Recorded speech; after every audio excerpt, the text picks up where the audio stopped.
నేను ఒక్కటే చెప్తా ఉన్నా, అధికారం అనేటటువంటిది శాశ్వతం కాదు. అప్పట్లో జగన్మోహన్ రెడ్డి గారు కూడా 2019లో అధికారంలోకి వచ్చినప్పుడు నేను 20-25 సంవత్సరాలు అధికారంలో ఉంటానని అనుకున్నారు. ఇప్పుడు చంద్రబాబు నాయుడు, లోకేష్ బాబు కూడా ఈరోజు మేము అధికారంలో 20 సంవత్సరాలు అనుకుంటా ఉన్నారు. కానీ అధికారం అనేటటువంటిది ఎవరిని అట్టిపెట్టుకొని ఉండదు. ప్రజాభిమానం చూరగొన్నటువంటి వాళ్ళే అధికారంలో ఉంటారు. నేను ఇంకా కూడా చెప్తా ఉన్నాను, ఈ కోటరీ ఇలాగే కొనసాగితే జగన్మోహన్ రెడ్డి గారు అధికారంలోకి వచ్చే ప్రసక్తి లేదు. ఈ యొక్క కూటమి అలాగే కొనసాగితే జగన్మోహన్ రెడ్డి అధికారంలోకి వచ్చేటటువంటి ప్రసక్తి లేదు.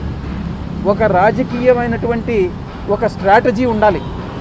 ఆ స్ట్రాటజీ ఏందనంటే కూటమిని విడగొట్టగలిగినప్పుడే జగన్మోహన్ రెడ్డి గారు తిరిగి అధికారంలోకి వచ్చేటటువంటి అవకాశం ఉంటుంది. ఆ స్ట్రాటజీ ఇచ్చేటటువంటి వాళ్ళు కానీ, అమలు చేసేటటువంటి వాళ్ళు కానీ ఈ యొక్క కోటరీలో లేరు. జగన్మోహన్ రెడ్డి గారి చుట్టూ ఉన్నటువంటి వాళ్ళందరూ కూడా ఆయన్ని మిస్గైడ్ చేస్తూ ఉన్నారన్నటువంటి విషయం నేను తెలియజేస్తూ ఉన్నా.